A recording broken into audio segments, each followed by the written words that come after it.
चलिए देखिएगा, यहाँ पे जो आपको क्वेश्चन लिखा गया है कि समीकरण 3x² plus 12x plus c is equal to 0 के मूल समान हो तो सी का मान होगा।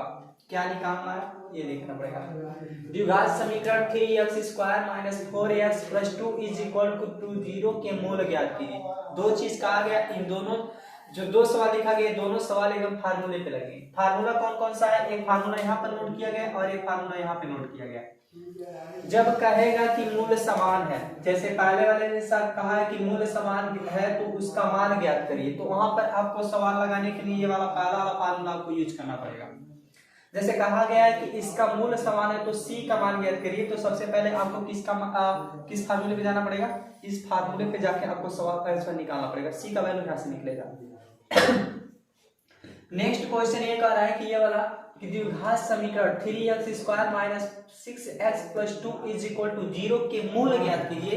जब मूल ज्ञात करने की बात किया जाएगा तो हमको इस फार्मूले पे जाना है, यानी x बराबर minus b plus minus root में b square minus 4ac upon 2a। ये फार्मूला थोड़ा याद करके चलना पड़ेगा, दोनों फार्मूला। जैसे पहला सवाल आपको जो दिया गया है, यहाँ पे जो हम हल कर रहे हैं, देखिए समीकरण दिया है आपका समीकरण 3x² plus 12x plus c is equal to 0। अब इसका कहा गया है कि c का मान निकालना, तो सबसे पहले आपको लिखना पड़ेगा ये, इसको यहाँ पर बोल दीजिएगा समीकरण नंबर 1।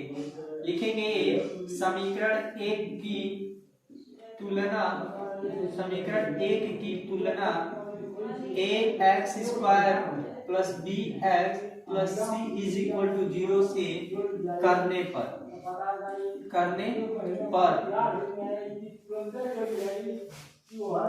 चलिए आपको क्या करना है कि पहले लिखना पड़ेगा समीकरण 1 की तुलना ax² प्लस bx प्लस सी बराबर 0 से करने पर। इससे करने से क्या फायदा होगा, तो ये ध्यान दीजिए। इससे करना से ये फायदा होगा कि x² की जगह x² है लेकिन a की जगह 3 है, तो हम a की वैल्यू निकाल लेंगे 3। अब यहाँ पर x जगह x है लेकिन b की जगह यहाँ पर 12 दिया है, तो हम b की वैल्यू निकालेंगे 12। c की जगह c दिया है तो c की वैल्यू हम लिख लेंगे c इसकी तो कोई जरूरत नहीं पड़ेगी।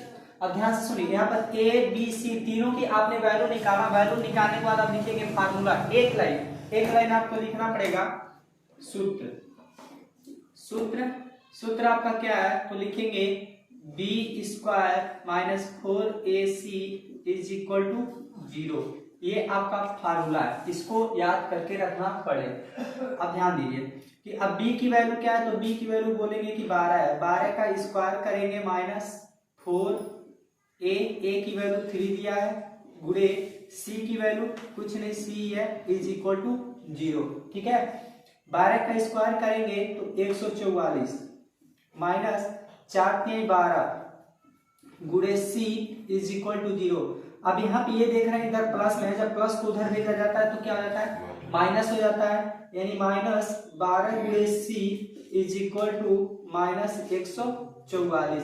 माइनस से माइनस यहाँ पर क्या हो जाएगा, कैंसिल हो जाएगा। ठीक है, अब 12 गुणे c इज इक्वल टू 144।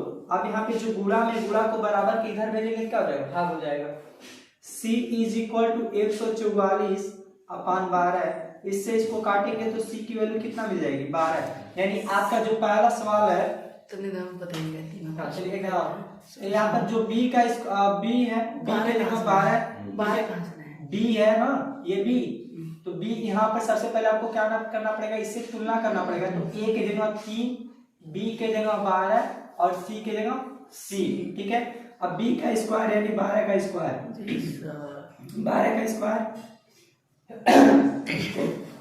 और यहाँ पर 4 दिया तो 4 लिखेंगे, लेकिन a की वैल्यू यहाँ पर 3 है तो 3 और c की वैल्यू c। अब यहाँ पे क्या करना पड़ेगा, 3 चौका 12 गुणे c इज इक्वल टू 0। 144 ये हो गया। अब ये प्लस में था, हमने उधर ट्रांसफर किया, इतना चीज मिला। ठीक है, माइनस से माइनस कैंसिल किया, 12 गुणा में था उधर भेजा भाग में, c की वैल्यू निकल के आ गई 12।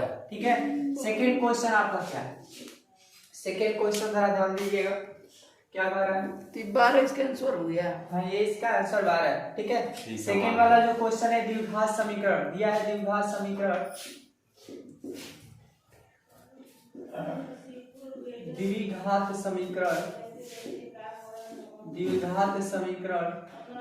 3x square minus 6x plus 2 is equal to 0। ये हमारा द्विघात समीकरण के रूप में दिया है और कहा है कि इसका मूल ज्ञात कीजिए। भाई ध्यान से सुनना यार, मूल ज्ञात करना है, यानी मूल ज्ञात करने के लिए आपको इस फार्मूले पे जाना पड़ेगा। ठीक है, यहाँ पर भी आपको सबसे पहले ए बी सी तीनों की वैल्यू आपको क्या करनी पड़ेगी, निकालनी पड़ेगी, क्योंकि ए बी है, बी भी है, सी भी है। जब वहां से वैल्यू आप निकाल लेंगे तभी इसमें पुट कर पाएंगे। ठीक, तो वहां सबसे पहले आप ए की वैल्यू अगर देखेंगे तो क्या मिलेगा, ए की वैल्यू 3 है, बी की वैल्यू देखेंगे क्या है 6 है, और इसके आगे क्या लगा माइनस।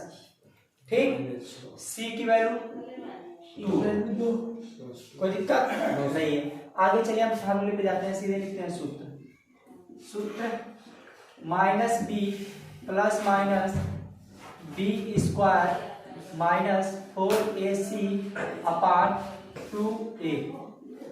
माइनस है तो माइनस लिखिए, लेकिन b की वैल्यू क्या है -6 प्लस माइनस बी स्क्वायर, यानी बी की वैल्यू कितना है -6 है, -6 स्क्वायर, कोई दिक्कत, माइनस 4 इंटू ए की वैल्यू क्या है तो 3 है, सी की वैल्यू क्या है 2 है, नीचे 2a यानी 2 इंटू ए की वैल्यू कितना लिखा गया 3 लिखा गया। ठीक है, माइनस का पूरा माइनस में प्लस 6, फिर प्लस माइनस।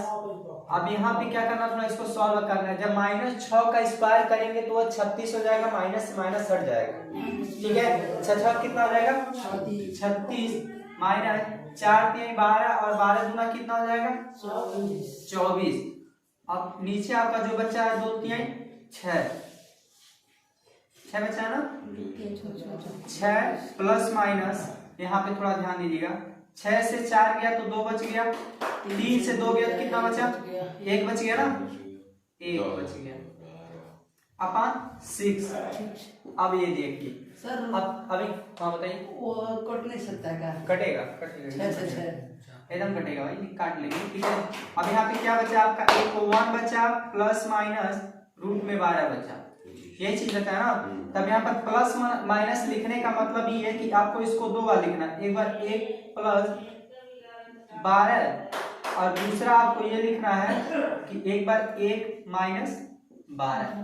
ये आपका आंसर हो जाएगा। ये इसके मूल निकालने के लिए अभ्यास, जब कहेगा मूल समान है तो पहला फार्मूला यूज करेंगे, लेकिन मूल अगर ज्ञात करने के लिए बोलेगा तो लोग दूसरे फार्मूले पे जाएंगे। ठीक है, ये आपका यहाँ तक आंसर है। बाकी ये फार्मूला हमको याद करना पड़ेगा। हाँ, ये फार्मूला याद करना